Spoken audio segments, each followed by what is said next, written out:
திடீர் பரோட்டா கொட்டிடுவோம். பாத்தீங்கன்னா பாருங்க நல்லா எவ்வளவு அருமையா இருக்காருங்க. சாப்பிட்டா கூட இந்த மாதிரி சண்டை போடாது. நீங்க ரொம்ப சண்டை போடுறீங்க. ஆளு காலில் உட்காந்து அடே பைத்தியக்காரன். கொத்து பரோட்டா இந்த நேரத்துக்கு ஏண்டா மாவை பிசையணும், குருமா வைக்கணும், அதை கொத்தணும், எவ்வளவு வேலை இருக்கு. இதெல்லாம் செய்ய முடியுமா? இப்ப செய்ய முடியாது. இப்ப என்ன பண்றதா? அதுக்கு தான் அண்ணன் ஒரு ஐடியா இருக்கு. நீங்க என்ன செய்ய போறோம் பாத்தீங்கன்னா பாருங்க, திடீர் பரோட்டா. சும்மா சூப்பர் மார்க்கெட்டுக்கு பக்கம் போயிருந்தோம். போன இடத்துல பார்த்தா திடீர்னு ஐஸ்கிரீம் எடுக்கலாம்னு ஓப்பன் பண்ணோம். அந்த இடத்துல ஒன்றும் இல்லை. சரி உள்ள போய் தேடி பார்த்துட்டு இருந்தோம். இந்த ஐட்டம் கண்ணில் மாட்டினுச்சுங்க. பாருங்க, இன்ஸ்டன்ட் பரோட்டா. வெறும் 10 நிமிஷத்தில் பார்த்தீங்கன்னா இந்த வந்து கொத்து பரோட்டா ரெடி பண்ணிடலாமா? எங்களாலே நம்ப முடியல. இருந்தாலும் சரின்னு சொல்லிட்டு எடுத்துட்டு வந்துட்டோம். பார்த்தீங்கன்னா பரோட்டாக்கு மாவு பசைய தேவையில்ல, குருமா வைக்க தேவையில்ல. அட்டை இன்ஸ்டன்டா 10 நிமிஷத்தில் செஞ்சிடலாம். இது எப்படி செய்யலாம்னு சொல்கிறேன். வாங்க போயிட்டு செய்ய ஆரம்பிச்சிருவோம். போலாமா? உள்ள எப்படி இருக்குன்னு தெரியல. நாங்களே இப்போ தான் பார்க்க போகிறோம். என்னடா இது உள்ள பாருங்களாங்க எப்படி இருக்குன்னு. திடீர் பரோட்டா கொட்டிடுவோம். அக்கா மக்கா என்னடா இது? அப்பளம் ஏடா கொட்டை இதெல்லாம் வத்த கடையாரா எடுத்து திங்கிறதுக்கு? இது வந்து இது செஞ்சாதான்டா பரோட்டா நல்லா இருக்கா? எதை இருந்தாலும் விட்டு போன போல. பச்சைக்கறி வேற விட்டு வைக்க மாட்டான். மசாலா இருக்குது. என்னடா இது? இல்ல இதையும் நெக்க புரியாடா. ஏன்டா இருக்கு? இதையும் புடுங்குறானுங்க.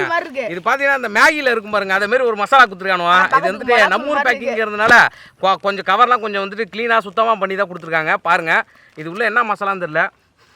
லைட்டா மேகி மசாலா வாசனை தான் அடிக்குதுங்க. ஆஹா, இல்லை இவ்வளோதான் இருக்குது. நல்லா ஒரு குண்டா வரும்னு நினைக்கிறேங்க பரோட்டா. இப்போ பார்த்தீங்கன்னா வந்து இதில் எப்படி செய்யணுங்கிறத போட்டிருக்காங்க. நம்ம இஷ்டத்துக்கு வந்துட்டு செஞ்சோம்னா நல்லா இருக்காது. இதில் என்ன போட்டிருக்காங்கன்னா பார்த்தீங்கன்னா 600 மில்லி தண்ணீர் ஊற்றி உப்பு சேர்த்து 200 கிராம் ராமர் பிராண்ட் உடனடி பரோட்டாவை 4 நிமிடம் வந்து வேக விடணுமாங்க. 4 நிமிஷம் வந்துட்டு இதை வந்துட்டு தண்ணியில் போட்டு கொதிக்க விட சொல்கிறானுவா. 4 நிமிஷம் வேக விட்டு எடுத்துப்போம் போல. வாங்க கொஞ்சமாக பார்த்தீங்கன்னா தண்ணியில் உப்பு சேர்த்துப்போம். ஏன்னா அவனை உப்பு கலந்துருக்காங்களா என்னன்னு தெரியல. கொஞ்சமாக சேர்த்துக்குங்க. அது தண்ணி நல்லா சூடாயிட்டு இப்போ இதை எடுத்து போட்டுருவோம்.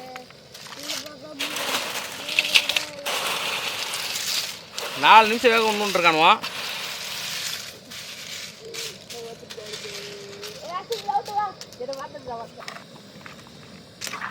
இதை பார்த்தீங்கன்னா இந்த தண்ணியை வந்துட்டு வடிகட்டிடணுன்னு இருக்காங்க. வடிகட்டலின்னா அதை பாருங்கள், இந்த தண்ணியை பார்த்தாலே உங்களுக்கு தெரிஞ்சிருக்கும் எப்படி இருக்காருங்க. குழன்னு இருக்குது இந்த மாவு ஆட்டம். அதனால் நம்ம வந்துட்டு நல்லா 4 நிமிஷம் வேக விட்டு வடிகட்டி எடுத்துடணும். பார்த்தீங்கன்னா பாருங்கள், நல்லா வந்துட்டு நல்லா 4 நிமிஷம் அவனை வேக வைக்க சொல்லியிருந்தானுவான். நல்லா வேக வச்சாச்சு. பாருங்கள் எப்படி ஆகிடுச்சின்னு பாருங்கள். அடே நல்லா கொலன்னு ஆகிடுச்சு. நல்லா முறுக்கு மாரி இருந்தது, அப்பளம் மாரி. இப்போ பார்த்தீங்கன்னா நல்லா அருமையாக மாறிடுச்சு. இப்போ தான் துணி அதனால் இப்படி எடுத்தாச்சு. இதை அப்படியே பொறுமையாக வடிகட்டிப்போம். சார் நீங்கள் வா.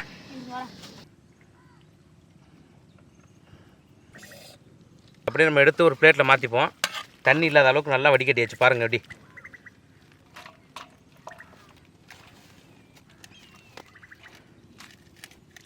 திடீர் பரோட்டாவை நல்லா வேக வச்சு எடுத்தாச்சு. தண்ணியை வடிகட்டியாச்சு. இதை வந்துட்டு ஒரு 2 நிமிஷத்துக்கு வந்துட்டு எண்ணெயில் நல்லா ஃப்ரை பண்ண சொல்லியிருக்கானுவோம். இப்போ எண்ணெயை ஊற்றிப்போம். சுத்தமான பாமாயில் கொஞ்சம் வீட்டில் யூஸ் பண்ணிட்டு மிச்சத்தை வச்சுருக்கோம் கட்டி. அதை எடுத்துகிட்டு வந்துட்டேன். அப்படியே போட்டு எண்ணெயில் வதக்கி எடுக்க சொல்லியிருக்காங்க. ஓ மை காட், சரியான சூடுங்க. வேற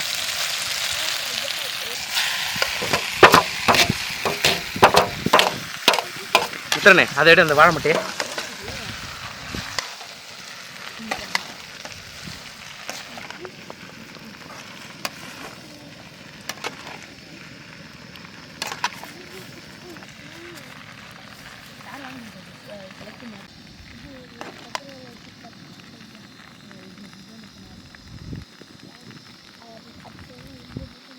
அதாங்க. இது நல்லா பார்த்தீங்கன்னா எண்ணெயில் நல்லா வதக்கி எடுத்தாச்சு.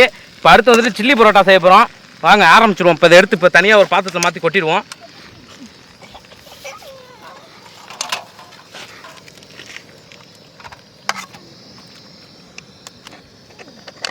வேக வச்சு எடுத்தாச்சு. அடுத்து எண்ணெயில் வதக்கி வைக்க சொன்னோன்னா ராமர் பரோட்டாவை வதக்கி எடுத்து வச்சாச்சு.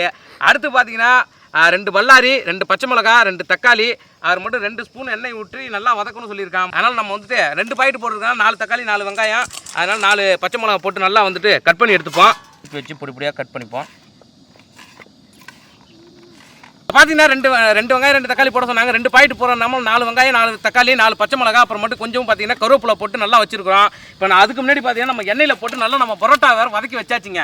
இப்போ அடுத்து லைட்டாக எண்ணெய் ஊற்றி இதெல்லாம் போட்டு நம்ம வதக்க போகிறோம். இப்போ பார்த்தீங்கன்னா எனக்கு வந்து டைம் ஆகலை. சும்மா தண்ணியை கொதிக்க விட்டு 4 நிமிஷம் வேக வச்சு எடுத்தோம். அடுத்து வெங்காயம் தக்காளி வெட்டணும். அவ்வளோதான். எங்களுக்கு மொத்தமாக ஒரு 5-6 நிமிஷம் தான் செலவாக இருக்குதுங்க. அதிகமாக டைம் ஆகலை. இப்போ லைட்டாக எண்ணெய் ஊற்றிப்போம். எண்ணெயை ஊற்றி இப்போ எண்ணெய் சூடானோடனே இதெல்லாம் போட்டு நம்ம வதக்க ஆரம்பிச்ச வேண்டிய கருவேப்பிலை போட்டுப்போம். நல்லா பொரிஞ்சிச்சு. இப்போ வெங்காயம் தக்காளி பச்சை மிளகா எல்லாத்தையும் சேர்த்துருவோம். எல்லாம் அவங்க சொல்கிற அளவுப்படி தான் நம்ம செய்கிறோம். டேஸ்ட் எப்படி வருதுன்னு கடைசியாக பார்ப்போம். பொடி பொடியாக கட் பண்ணி போட்டிருக்கோம் நம்ம எல்லாத்தையுமே. இஞ்சி பூண்டு பேஸ்ட்டு 1 ஸ்பூன் போட்டு வதக்க சொல்லியிருக்கானுவோ. 1 ஸ்பூனு இஞ்சி பூண்டு பேஸ்ட்டு போட்டால் தாங்க வந்துட்டு நல்லா வாசனையாக இருக்குது. அவங்க கொடுத்த மசாலா இதெல்லாம் வதக்குனதுக்கப்புறம் அவங்க கொடுத்த மசாலா போட்டு வதக்க சொல்லியிருக்காங்க. இப்போ அதையும் போட்டுப்போம். இதில் வாசனை பார்த்தீங்கன்னா மேகி வாசனை மாதிரி தாங்க வீசுது. மொத்தம் 2 மசாலா 2த்தையும் போட்டுருவோம். அவ்வளோதான்.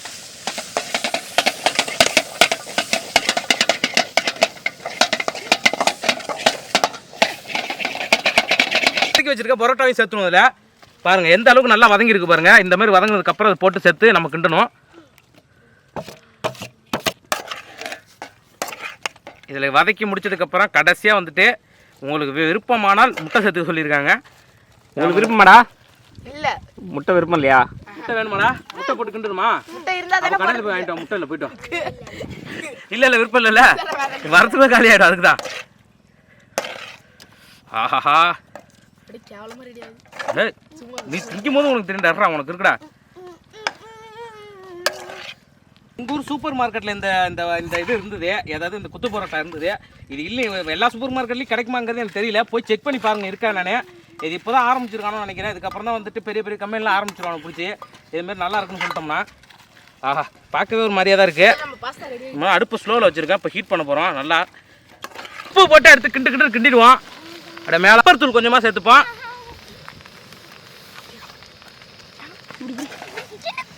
அப்படியே பார்க்குறதுக்கு எவ்வளோ அருமையாக இருக்காருங்க. உண்மையாக பார்க்குறதுக்கு சூப்பராக இருக்குது. டேஸ்ட்டு தான் எப்படி இருக்குன்னு தெரியல. இப்போ டேஸ்ட் பண்ணிவிடுவோம். இறக்கி நல்லா இதாகிடுச்சு. ஓரளவுக்கு சூப்பராக ரெடி ஆகிடுச்சிங்க. நீங்கள் அடுத்து ஒரு குளிக்கிடுவோம். நீங்கள் எதுவும் செய்யும் போதே கறி துணி எடுத்துகிட்டு வந்துருங்க.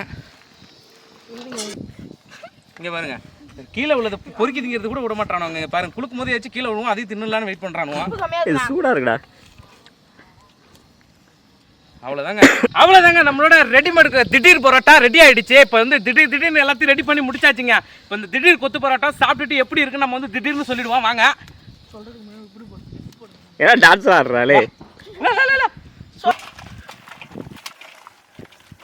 இங்கே பாருங்க எப்படி ரெடியாக இருக்கு. சுச்சோ சூப்பராக இருக்கா ஆத்து இருங்க. இருக்கிற டேஸ்ட் எதில் இருக்குன்னு பார்த்தீங்கன்னா இந்த சட்டி இருக்கு பாருங்க. சட்டியில் தான் டேஸ்ட் அதிகமாக இருக்கும். இந்த சட்டியில் உள்ளது சாப்பிட்டா தான் அந்த டேஸ்ட் வந்துட்டு சூப்பராக இருக்கும். பாருங்க அட்டை இதுமாரி நல்லா ஒரு பந்து மாரி எடுத்துட்டியா சாப்பிட்டா தான் சாப்பிட்ட மாதிரியே இருக்கும்.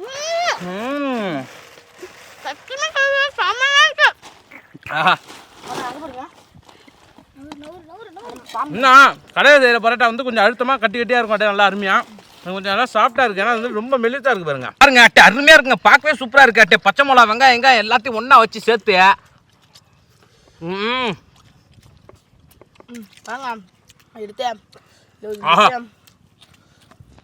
சூப்பராக இருக்குங்க. நான் கூட நல்லா கந்தா வச்சேன். ஒர்த்து நல்லா தான் இருக்குது. ஆனால் ஓகோ கடையில் சாப்பிட்ற அளவுக்கு இருந்தாலும் சூப்பராக இருக்குது. அதில் என்ன ஒரு பிரச்சனை பார்த்தீங்கன்னா அதை பாருங்க நம்மளோட பரோட்டா இருக்குது பாருங்க. இது ரொம்ப ரொம்ப ரொம்ப ரொம்ப மெலிசாக இருக்குது. இவருங்க எந்த அளவுக்கு வந்துட்டு சாப்பிட்டாருன்னா இந்த மாதிரி ஆடும் பாருங்க. எப்படி கொலன்னு ஆடுதுங்க. அப்படியே ஆனால் பிச்சுட்டும் போகாது. நல்லா சுற்றி ஆட்டலாம் இப்படி. ஏன்னா வந்துட்டு அந்த அளவுக்கு ரொம்ப லேயர் பார்த்தீங்கன்னா ரொம்ப நைஸாக இருக்குது. அதனால தான் டேஸ்ட் ஒரு மாதிரியாக இருக்குது. தவிர மற்றபடி வந்துட்டு நல்லா சூப்பராக தான் இருக்குது. இது வந்துட்டு முக்கியமான விஷயம் பார்த்தீங்கன்னா நம்ம நூடுல்ஸ் செய்கிற மாதிரி மட்டும் செஞ்சிடாதீங்க. அப்படியே கொட்டி அவிச்சு அதில் மசாலா மட்டும் போட்டுறாதீங்க. ஏன்னா வந்துட்டு இதில் இருக்கிற அந்த குழகுழப்பு தன்மை வந்துட்டு ஒரு மாதிரியே வாசனை வந்துச்சு. ஏன்னா தண்ணி வடிக்கும் போதே வந்துட்டு ஒரு மாதிரியே வாசனை வந்துச்சு. என்னடா இப்படி இருக்குது அப்படின்னு நினச்சோம். ஆனால் செஞ்சு அதை வடிகட்டின தண்ணிக்கு அப்புறம் அந்த தனியாக எடுத்து வதக்கி செஞ்சதுக்கப்புறம் உண்மையாக சொல்கிறேன் நல்லா இருக்குங்க. யாத்தே ஒரு கையை நம்ம தனியாக அள்ளிட்டு வந்துடணும். இப்படி அங்கே பாருங்க பிடிச்சி என்னடா அது நான் சொல்றது தப்பா நினைச்சுக்கீங்க. நாய் கூட இந்த மாதிரி சண்டை போடாது. நீங்க ரொம்ப சண்டை போடுறீங்க. நம்ம மட்டும் தனியாக ஒரு கையில் ஒரு பந்து மாதிரி எழுதியாச்சுங்க. எனக்கு கொஞ்சம் வைங்களே. நார்மலா தின்னாலே அப்படி தாண்டா இருப்பான் பார்க்கறதுக்கு. இருக்கான் 4 காலில் உட்காந்து பாருங்க அப்படியே எடுத்து மாதிரி மழை நாளில் பார்த்தீங்கன்னா வயல்வெளி சைடு பார்த்தீங்கன்னா பார்க்க அப்படியே சுற்றி பச்சை பசேல்னு இருக்கும். அட்டு மழை விட்டதுக்கு அப்புறம் பார்த்தீங்கன்னா அப்படியே ஜில்லு ஜில்லு ஜின்னு லைட்டாக இருக்கும். அந்த நேரத்தில் இந்த மாதிரி டிஷ் அடே சிம்பிளாக செய்கிற டிஷ் அடே தூக்கிட்டு வரட்டும் அவ்வளோதான் முடிஞ்சு. அந்த மாதிரி சிம்பிளாக செய்கிற டிஷ் ஏதாச்சும் இருந்ததுன்னா நீங்களும் இந்த மாதிரி செஞ்சு பார்த்துட்டு எப்படி இருந்ததுன்னு கமெண்ட்ல சொல்லுங்கள். இந்த வீடியோ உங்களுக்கு பிடிச்சிருந்தா லைக் பண்ணுங்கள், பிடிக்குன்னா டிஸ்லைக் பண்ணுங்கள், தெரிஞ்சவங்க தெரியாதுங்க எல்லாருக்குமே ஷேர் பண்ணுங்கள். கூட சமைக்க வரும்போது இது மாதிரி பித்துக்குளி பசங்களை கூட்டு வராங்க தூக்கிட்டு ஓட்டானோ பாதிலேயே. மறக்காம நம்மளோட வில்லேஜ் ஃபுட் சஃபர் சேனலை சப்ஸ்கிரைப் பண்ணுங்க. டாடா பாய் பாய். எனக்கு கொஞ்சம் எடுத்துடா பைத்தியக்கார